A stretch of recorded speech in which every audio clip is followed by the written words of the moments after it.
Assalamualaikum warahmatullahi wabarakatuh. Anak-anak, pada pertemuan kali ini, Bu Anis akan membahas tentang prosa non-fiksi. Apa itu prosa? Kenapa disebut prosa non-fiksi? Dan apa saja jenis-jenisnya?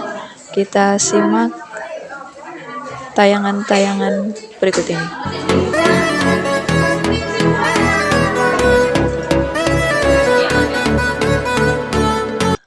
Untuk membahas prosa, kita bahas dulu genre sastra. Genre sastra dibagi menjadi 3, puisi, prosa, drama. Puisi adalah karya sastra yang terikat oleh sajak dan bait. Drama adalah karya sastra yang terikat oleh dialog-dialog. Sementara prosa pengertiannya adalah karya sastra bebas. Artinya, prosa tidak terikat oleh sajak dan bait sebagaimana puisi dan tidak terikat oleh dialog-dialog sebagaimana drama.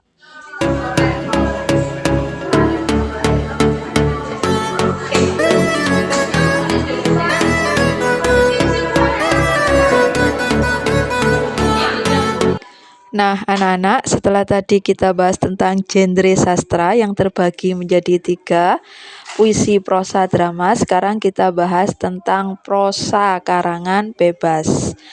Prosa dibagi menjadi 2. Yang pertama prosa fiksi, yang kedua prosa non-fiksi. Prosa fiksi adalah karangan bebas yang bersifat imajinatif. Artinya, isi dari prosa fiksi bersifat hayalan. Contoh cerpen, novel, novelet, dan roman. Yang kedua, prosa non-fiksi yaitu karangan bebas yang bersifat faktual. Artinya, isi dari karangan prosa non-fiksi itu bersifat nyata dan benar-benar terjadi. Contoh, artikel, tajuk rencana, future, tips, berita, opini, reportase, iklan, biografi, esai, resensi, dan lain-lain.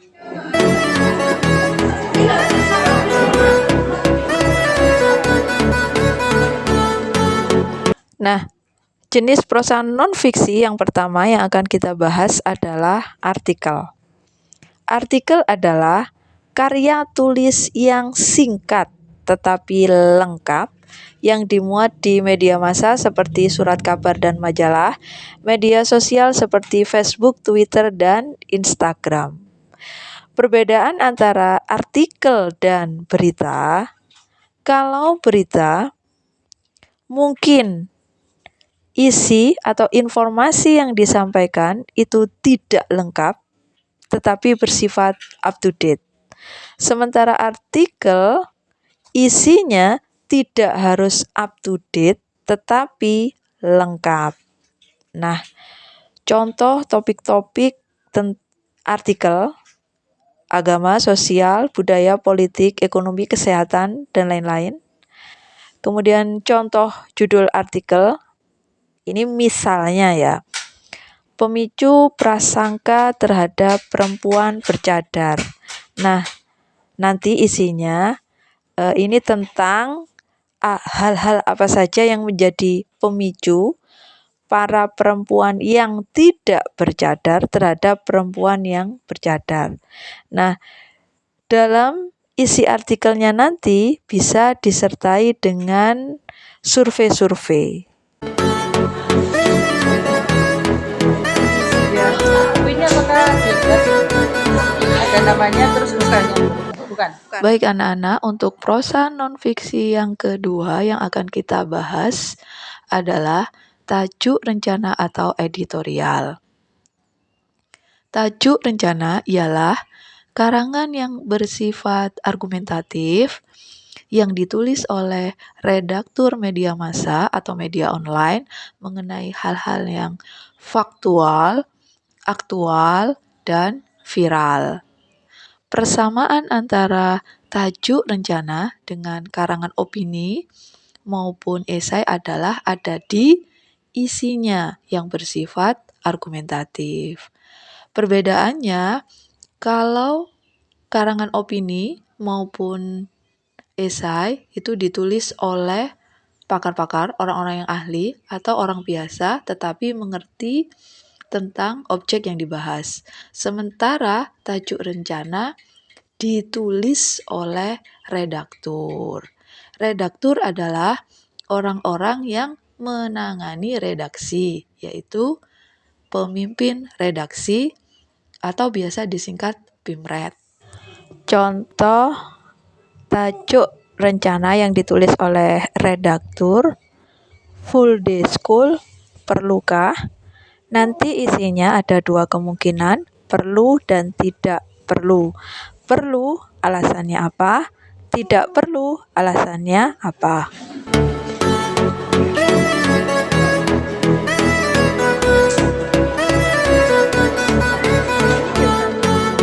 Baik anak-anak, untuk prosa non-fiksi yang ketiga yang akan kita bahas adalah opini. Opini adalah karya tulis yang isinya berupa pendapat, pikiran, atau pendirian seseorang tentang sesuatu. Nah, mengapa opini termasuk prosa faktual atau nyata?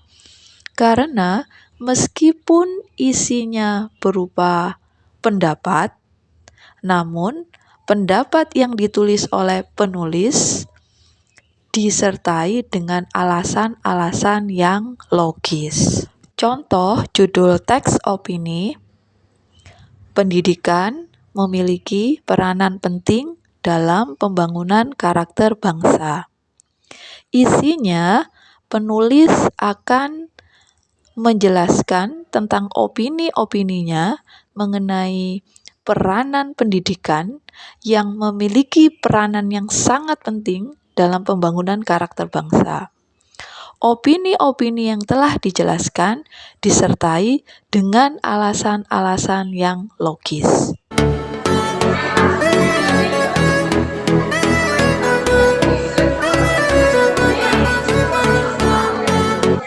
Nah, prosa non-fiksi yang keempat yang akan kita bahas yaitu biografi.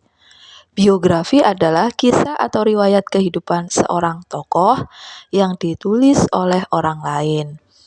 Ada biografi, ada autobiografi. Perbedaannya, kalau biografi, riwayat kehidupan seorang tokoh yang ditulis oleh orang lain. Kalau autobiografi, riwayat kehidupan tokoh yang ditulis oleh tokoh itu sendiri. Contoh biografi Profesor Dr. B.J. Habibie, sang pembuat pesawat terbang dari Indonesia. Biografi Gus Dur, tokoh Nahdlatul Ulama. Biografi Kiai Ahmad Dahlan, tokoh Muhammadiyah. Biografi Hairil Tanjung, sang pengusaha sukses.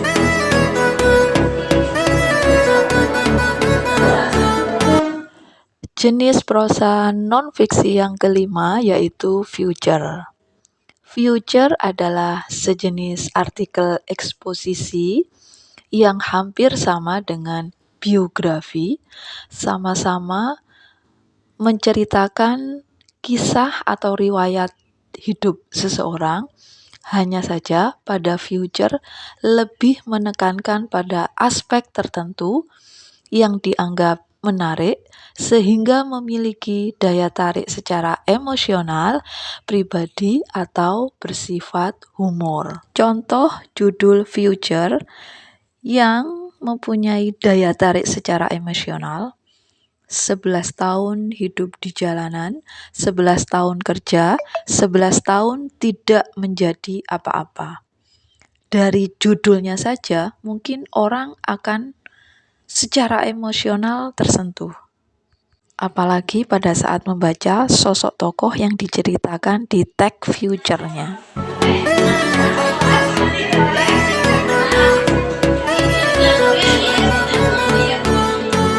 Jenis prosa non-fiksi yang keenam yaitu tips.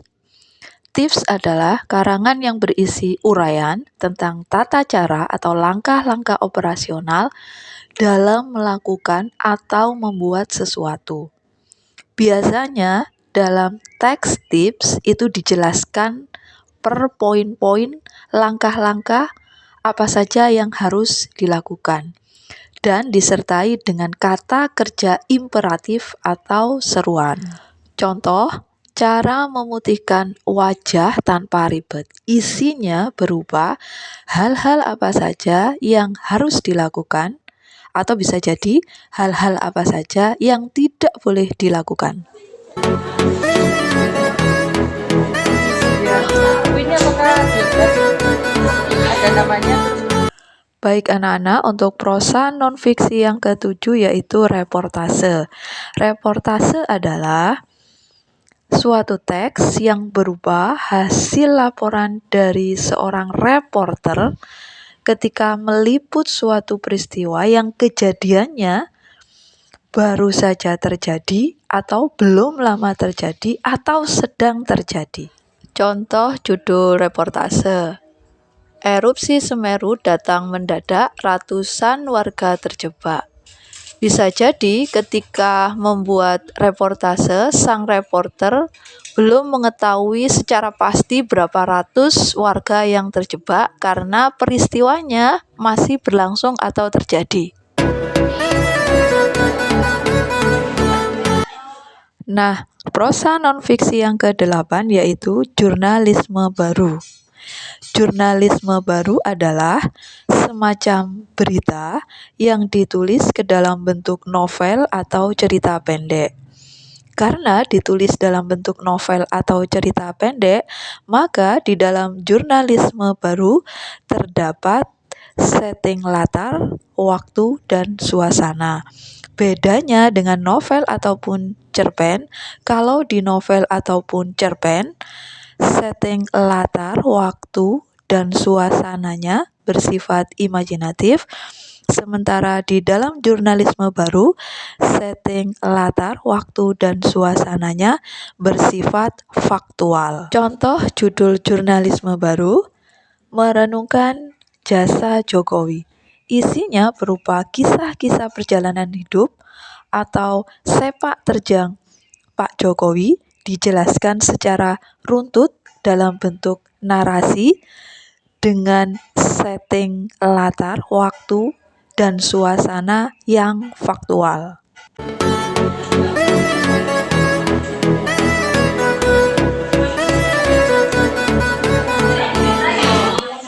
Jenis prosa non-fiksi selanjutnya yang akan kita bahas yaitu iklan. Iklan adalah sebuah informasi yang disebarkan melalui media massa, media online, atau media sosial dengan tujuan untuk memberitahukan atau mempromosikan suatu barang atau jasa kepada khalayak ramai untuk kepentingan tertentu. Bahasa yang digunakan dalam iklan harus menarik sehingga mudah diingat. Jenis-jenis iklan diantaranya iklan baris, iklan mini, iklan pengumuman, iklan keluarga, iklan penawaran, iklan niaga, dan lain-lain. Baik anak-anak, demikian yang bisa Bu Anis jelaskan. Terima kasih atas perhatian anak-anak, semoga bermanfaat. Tetap semangat. Wassalamualaikum warahmatullahi wabarakatuh.